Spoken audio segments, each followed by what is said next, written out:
Welcome to Trust Talks with BBB Serving CT. I'm Kristen Johnson. In business, trust talks, and Better Business Bureau's mission is to enhance marketplace trust. In each episode of our program, we're going to tackle the most talked about industries. We hope to give you a better understanding of what to expect, what to look for, and what to look out for, so you can spend your money wisely and avoid being scammed. This week, our topic is pools. Investing in a swimming pool is a big decision. Many families save up for years before they're able to afford one. Like any industry, there are many good businesses, but there are also some bad actors.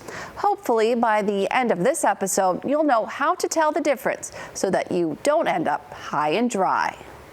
Last year, Better Business Bureau received 195 million inquiries about different types of businesses.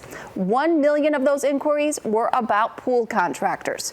Out of the more than 6,000 types of businesses for which BBB collects inquiries, pool contractors ranked 30th.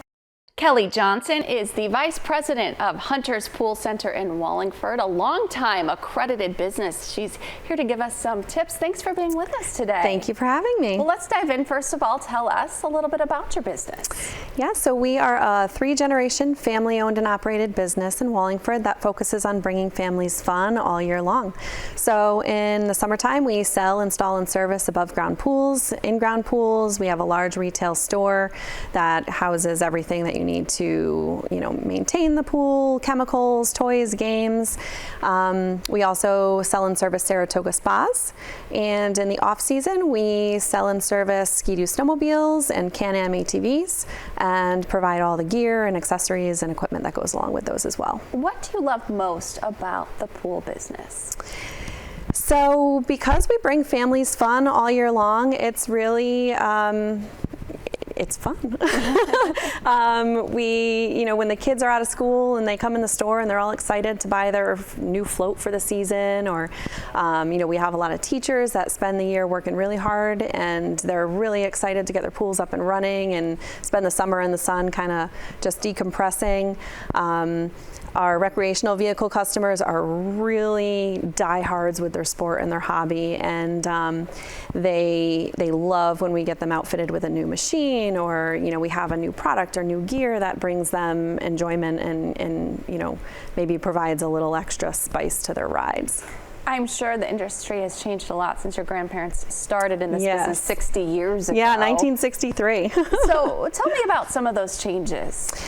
Obviously there's a ton of manufacturing changes and technology changes and changes in products and all of that stuff, but I think the biggest change that we see is really in family dynamics and family lifestyles. Families nowadays are just so busy, but they still need that time to just kind of relax and decompress and have fun. So we really try to focus on bringing products into the store that can save them time, provide convenience, so that they can spend the most time focusing on having fun and not, maintaining their pools. So less play, more fun is kind of our motto, and I think people appreciate when we can provide them with that in their backyard. What are the latest trends? If I was to go out and shop for a pool, what trends would I be seeing right now? Yeah, in-ground pools, we're seeing a lot of requests for customization. Not a lot of people like back in the 80s want that cookie cutter typical in-ground pool. So we see a lot of requests for sun ledges, benches. A lot of people like the liners that don't have a border, so it's a very sophisticated, streamlined look to the pool. Automation is huge, where you can control your pool, every feature of your pool, from an app on your phone from wherever you are. So if you're at dinner and you say, let's go for a nighttime dip, and you want to turn your pool heater on from your restaurant table, you can do that, and the pool's a little warmer when you get home. Robotic vacuums are huge. They save people a lot of time.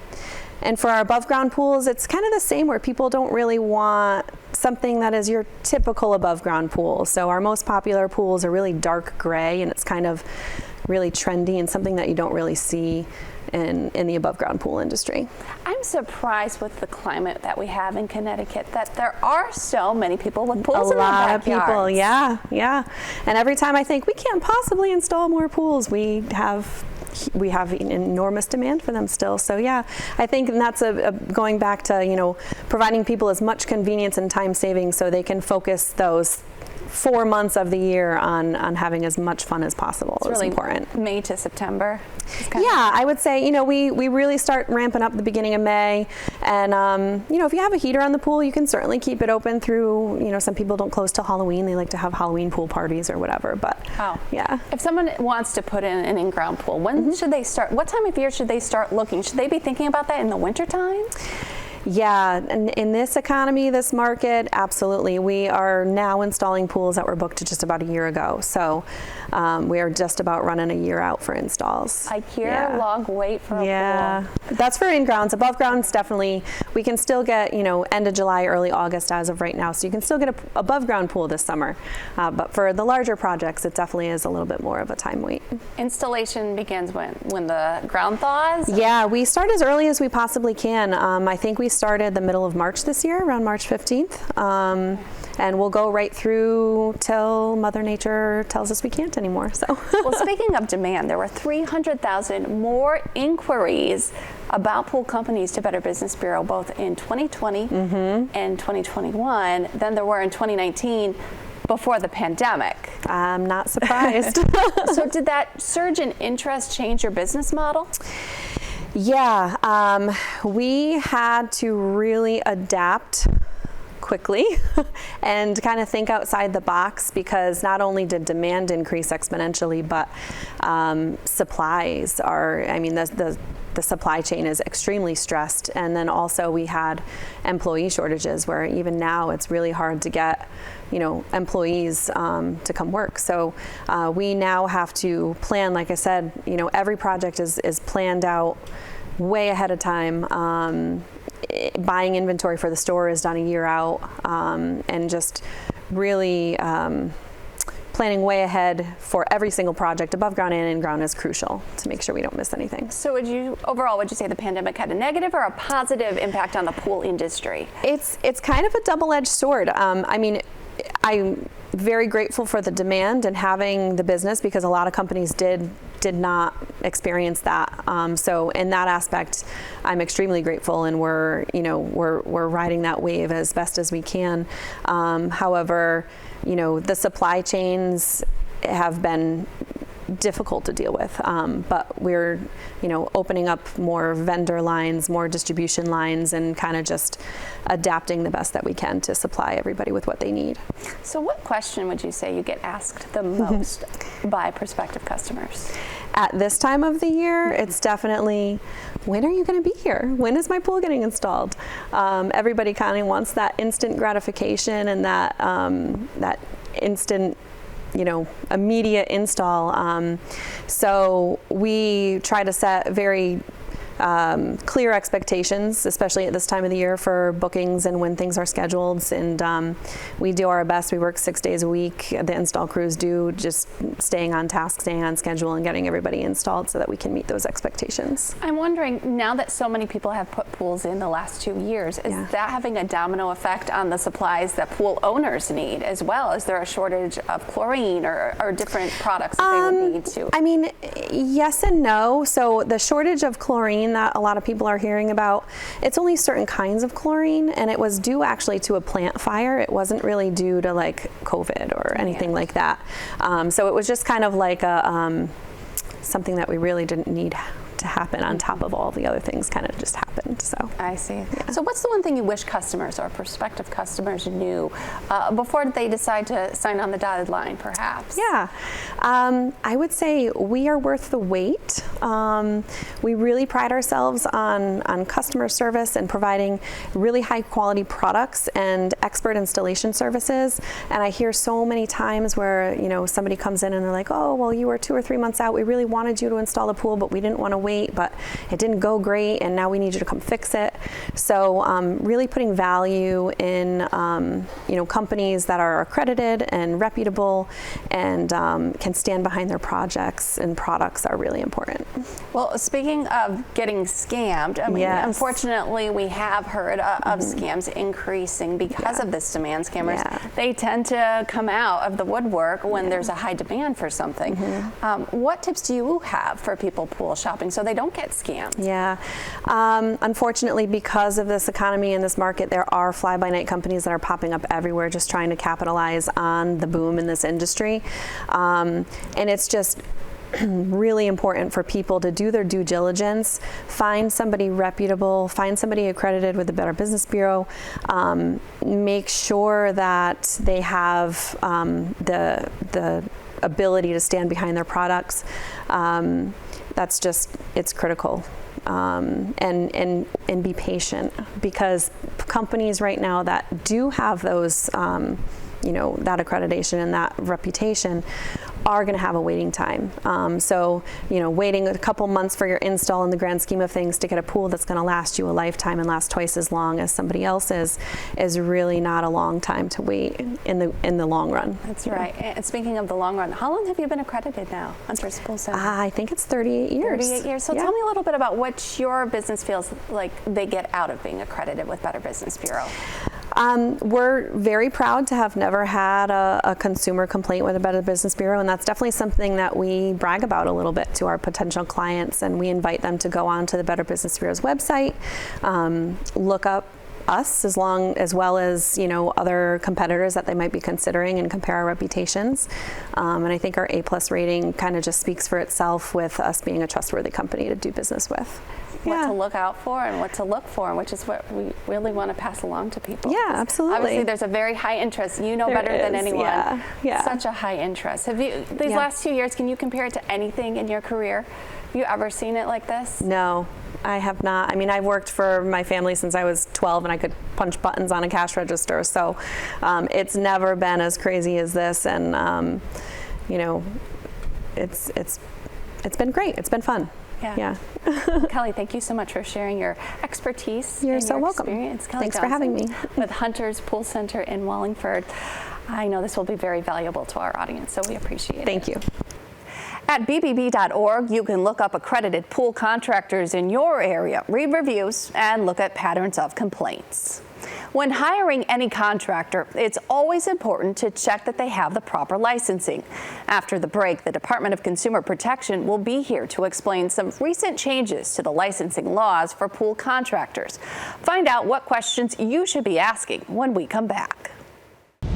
You got ripped off? Didn't get what you expected? The Better Business Bureau can help you avoid these uncomfortable situations. Look for the BBB seal. It's the sign of a better business. And find a better business anytime at BBB.org.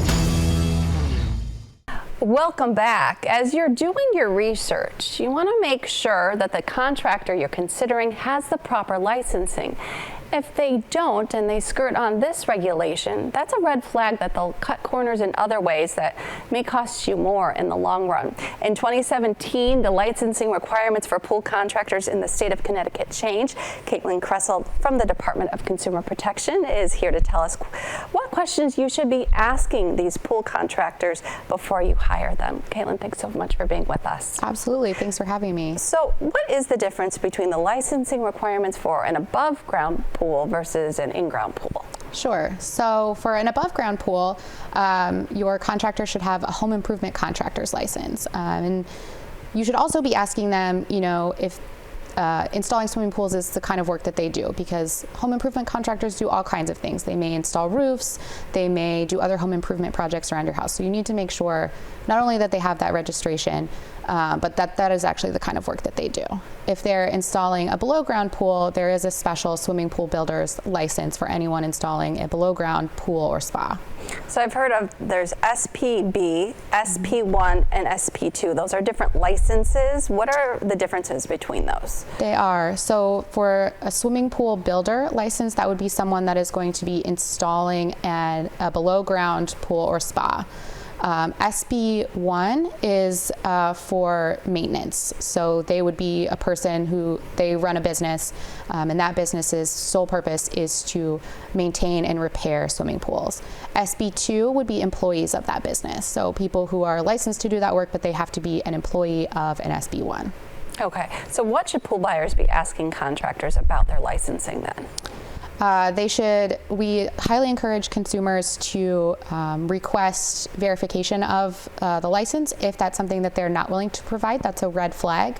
And we also recommend that consumers verify that independently by checking elicense.ct.gov to make sure that they have the appropriate credential. So if licensing isn't required for your pool contractor, if it's like an above ground pool, if they use subcontractors, say for plumbing work or electrical work, they should still be evaluating the contractor's licensing status, correct? Yes, for any work that you're doing around your home, whether it's a pool or any other kind of work, you should verify that they are properly credentialed. And just to be clear, a license is required for an above ground pool. They do need that home improvement contractor registration. If it's below ground, they need the swimming pool builder registration. And those with the SB1 and SB2, they are credentialed and licensed to do any electrical and plumbing work associated with a swimming pool. Of course, if they're using subcontractors, make sure that they're credentialed properly as well. And tell me again, where did you say they can check out that licensing themselves? Consumers can verify a license at elicense.ct.gov. Okay, that's a state website. Yep, that keeps track of everyone's licensing then. Yes. Okay, anything else that prospective pool buyers should know?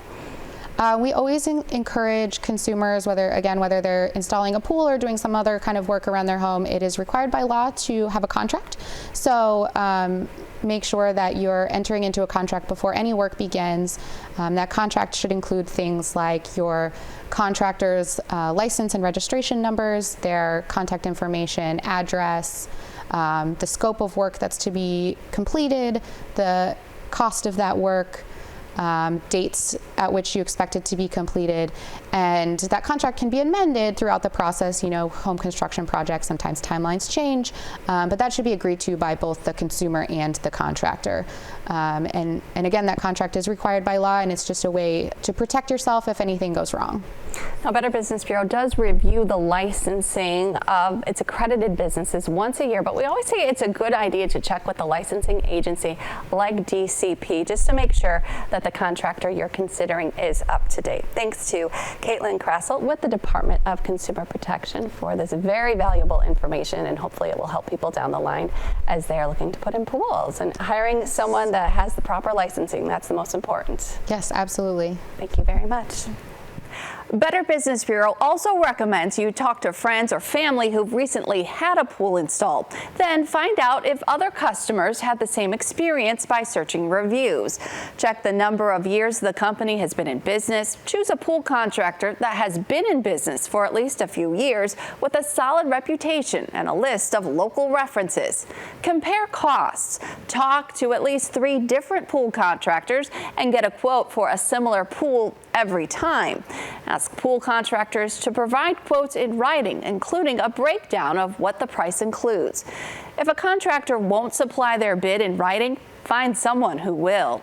Understand the payment schedule. Most pool companies ask you to pay for your pool in payment installments.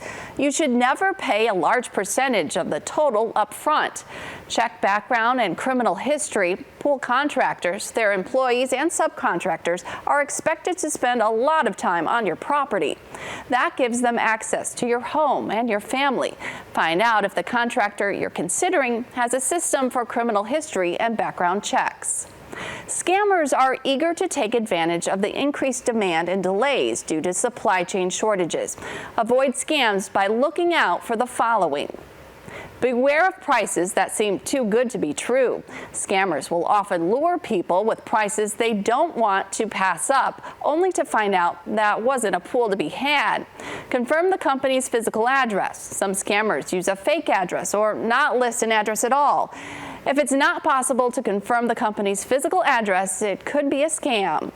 Pay with a credit card or another secure payment method. Using a credit card or another form of secure payment will allow the ability to dispute charges. Understand every aspect of the transaction to be sure you're getting the full value for your dollars. If a pool contractor is too busy to call you back within a reasonable amount of time, that could signal the potential for communication problems later on. Look for a pool contractor that understands your goals and budget. At BBB.org, you can look up accredited pool contractors in your area, read reviews, and look for patterns of complaints. And if you've had a good experience with a local company, you can share that there as well. You can't trade in in a swimming pool. If you decide you aren't happy with what you received, it's important to do your research. That does it for Trust Talks. Thank you for joining us. We'll see you next time.